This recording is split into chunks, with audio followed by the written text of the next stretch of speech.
공무원 시험의 명가 에듀윌 다들 아시죠? 에듀윌이 이렇게 10명 중에 9명이 3개월 내에 합격했다는 광고를 했었는데요. 그럼 합격률 90%라는 말이잖아요. 알고 보니까 실제로 딱 10명한테만 물어봤었다고 해요. 황당하죠. 근데 프랜차이즈 가맹모직 광고판도 살벌하거든요. 실제로 공정위 조사에 따르면 가맹점주의 54.9%가 불공정 거래 행위를 경험했고, 그 중에 1위는 매출액 등의 정보를 사실과 다르게 부풀리기라고 합니다. 그래서 프랜차이즈를 할 거면 정말 잘 골라야 합니다. 그래서 오늘은 제가 프랜차이즈 창업할 때 반드시 확인해야 할 5가지를 말씀드릴 거예요. 다양한 방법 중에 이 영상을 보면서 바로 따라할 수 있는 것들만 추렸으니까 지금 당장 궁금한 브랜드를 하나 정해보세요. 다만 이미 정보가 많이 알려진 엽떡, BBQ 같은 A급 이상의 브랜드는 제외해주세요. 프랜차이즈 가맹점을 하려면 본사가 돈을 버는 3가지 방법을 알아야 합니다. 본사는 직영점 수익을 늘리거나, 가맹점 수가 증가하거나, 가맹점 평균 매출이 증가하면 돈을 벌어요. 예비 가맹점주 입장에서 이 중에 어떤 수익에 집중하는 본사가 좋을까요?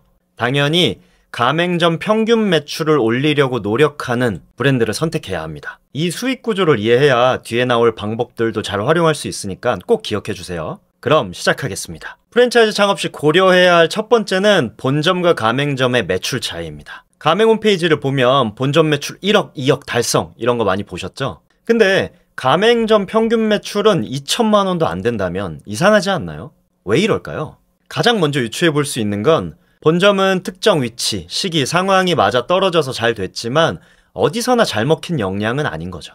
또한 본점 매출이 깡통 매출인 경우도 있습니다. 이게 무슨 말이냐면 수익을 포기하면 매출 올리는 건 어렵지 않거든요. 대행사에 몇백만 원씩 써서 네이버 순위 올리고 배달 쿠폰 뿌리고 서비스 퍼주고 사람 많이 써서 고객 만족 높이면 매출은 쉽게 올라가요. 근데 본사는 직영점 수익 포기해도 높은 본점 매출을 미끼로 가맹점 수 늘리면 돈 벌잖아요.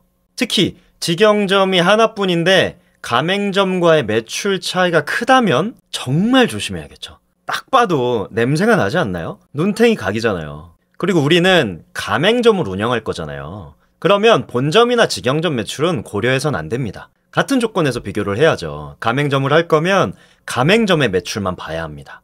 이제 직접 보여드릴게요. 본점 매출은 가맹 홈페이지에서 쉽게 확인하실 수 있고요. 가맹점 평균 매출은 이렇게 보시면 돼요. 네이버에 공정거래위원회 가맹사업 거래 검색하고 들어가 주세요. 정보공개서 열람 누르고 원하는 브랜드 검색하면 되는데요. 저는 교촌 검색해 보겠습니다. 쭉 내리다 보면 가맹점 평균 매출을 볼 수 있습니다. 이게 연매출이니까 월매출로 환산하면 5,800만 원 정도 되네요. 정리하면 우리는 보수적인 관점에서 어디서나 잘 되는 브랜드를 찾는 거잖아요. 그러면 본점 매출과 가맹점 매출의 차이가 큰 곳은 조심하셔야 합니다. 두 번째는 계약 종류와 가맹해지 추이입니다. 이것도 정보공개서에서 볼 수 있는데요. 이게 눈에 띄게 많다면 문제가 있는 거겠죠. 이 브랜드를 보면 계약 종료와 계약 해지 건수가 많죠. 가맹점주가 돈을 벌고 있으면 어떻게든 연장을 하려고 했겠죠. 근데 이렇게 많다는 건 더 이상 운영하고 싶은 브랜드가 아니라는 뜻이겠죠. 세 번째는 가맹점의 플레이스 순위입니다. 우리는 가맹점 평균 매출 증가에 힘쓰는 브랜드를 찾아야 하잖아요. 가맹점의 플레이스 순위가 높은 곳은 본사에서 적극적으로 마케팅 지원을 하고 있을 가능성이 높겠죠. 그럼 이런 의문이 드실 거예요. 아니, 네이버에서 강남빵집 검색해서 순위 보고 파리바게트 가는 사람 있냐? 맞습니다.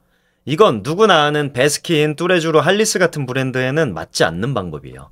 아직 인지도가 높지 않은 브랜드에만 적용하시면 돼요. 직접 보여드릴게요. 플레이스 연구소 접속해주세요. 링크는 댓글에 남겨놓겠습니다. 여기서 우리가 궁금한 매장을 등록해 볼 건데 아까 말씀드린 것처럼 본점이나 직영점이 아닌 가맹점을 보셔야 해요. 저는 육미안 해화점이라는 브랜드를 넣어볼게요. 참고로 저는 이 브랜드와 아무 관련이 없습니다. 이렇게 클릭하고 그럼 위에 플레이스 URL이 있거든요. 이거를 복사해주세요. 그리고 다시 돌아와서 여기에 그 URL을 붙여넣기 해주고 검색을 누르면 이 매장으로 등록하기가 보이죠? 확인된 매장이 보이고 이걸 눌러주세요. 그러면 이렇게 등록이 되고 그럼 이제 여기서 키워드별 순위를 볼 수 있는데요. 여기가 해화역에 있는 소고기집이잖아요. 그럼 해화 소고기, 해화역 소고기 모두 쳐볼게요. 다 1이네요. 그럼 해화 맛집과 해화역 맛집도 쳐볼게요. 둘 다 2위입니다. 엄청 높죠? 그럼 다른 지점도 해보는 거예요. 육미안 연남점도 똑같이 살펴보겠습니다. 연남 소고기, 연남동 소고기 7위입니다. 만약 해화점과 연남점이 가맹점이라면 본사에서 적극적으로 지원하고 있다고 판단할 수 있겠죠? 네 번째, SNS 마케팅입니다. 프랜차이즈 SNS 광고는 크게 두 개로 나눌 수 있어요. 가맹 모집을 위한 광고와 가맹점 매출을 위한 광고. 유튜브에서 이런 썸네일 많이 보셨죠? 주로 프랜차이즈 대표가 역경을 극복하고 브랜드를 키운 과정을 보여주면서 결국 높은 가맹점 매출을 홍보하잖아요. 근데 이런 채널의 구독자는 대부분 장사에 관심이 있는 분들이고 이걸 보고 친구랑 먹으러 가진 않죠. 우리는 주로 이런 광고들을 연인이나 친구한테 공유하고 같이 먹으러 가죠. 지금 당장 유튜브나 인스타에 해당 브랜드를 검색해보세요. 가맹 모집을 위한 광고만 있고 가맹점 매출을 올리기 위한 광고가 없다면 본사가 어떤 의지를 가지고 있는지 알 수 있죠. 다섯 번째는 특정 가맹점 매출입니다. 정보공개서에는 가맹점 평균 매출만 나와 있잖아요. 그런데 내가 생각하는 상권과 규모가 비슷한 특정 가맹점의 매출이 궁금할 수 있죠. 이럴 때는 오픈업을 활용할 수 있어요. 오픈업에 접속해서 궁금한 가맹점을 검색하면 이렇게 추정 매출이 나옵니다. 그런데 업주가 원하면 비공개로 돌릴 수 있거든요. 만약 어떤 브랜드의 모든 가맹점이 모두 비공개로 되어 있다? 그럼 본사가 의도적으로 지침을 내린 거라고 볼 수 있겠죠.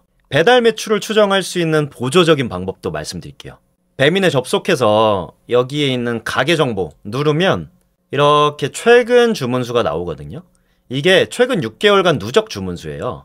그럼 이걸 6으로 나누면 월 추정 주문수가 나오겠죠. 이제 사진 리뷰 10개 정도 보면서 예상 객단가를 구해보는 거예요. 이분은 고추바사삭이랑 오리지널을 시켰으니까 37,800원을 주문하셨겠죠. 이 두 개를 곱해주면 월 예상 매출이 나옵니다. 이게 정확하냐고요? 정확하지 않죠. 오픈업과 배달 추정 매출 모두 정확하지 않습니다. 근데 특정 가맹점의 정확한 매출을 구할 수가 있나요? 없죠. 그리고 애초에 그게 최종 목적이 아니잖아요. 우리는 제한된 정보를 최대한 활용해서 괜찮은 프랜차이즈를 찾고 있는 거잖아요. 남들은 안 하고 있는 방법까지 활용해서 최대한 성공 확률을 높이는 거죠. 몇천 몇억의 돈이 걸려 있으니까요. 정보공개서의 가맹점 평균 매출을 주로 보시되 특정 가맹점의 매출을 추정할 때 보조적으로 사용하시면 됩니다. 오늘은 좋은 프랜차이즈를 고르기 위해 고려해야 할 5가지를 살펴봤는데요. 사실 가장 중요한 것이 있습니다. 그건 바로 본사의 신뢰도입니다. 아무리 우리가 좋은 브랜드를 찾으려고 해도 정보가 제한되어 있기 때문에 한계가 있습니다. 그래서 신뢰할 수 있는 본사를 찾는 것이 가장 중요합니다. 본사의 욕망과 실제 데이터의 차이를 통해 신뢰도를 파악하는 방법은 제가 이 위의 영상을 통해 자세하게 다뤘으니 참고하시면 좋을 것 같습니다. 프랜차이즈는 나가는 돈이 많긴 하지만 잘만 활용하면 초보 사장님들이 장사에 감을 기를 수 있는 좋은 방법이라고 생각합니다. 하기로 마음 먹었다면 꼭 좋은 브랜드를 찾아서 성공하셨으면 좋겠습니다. 그럼 다음에도 자영업에 도움되는 이야기로 찾아오겠습니다. 감사합니다.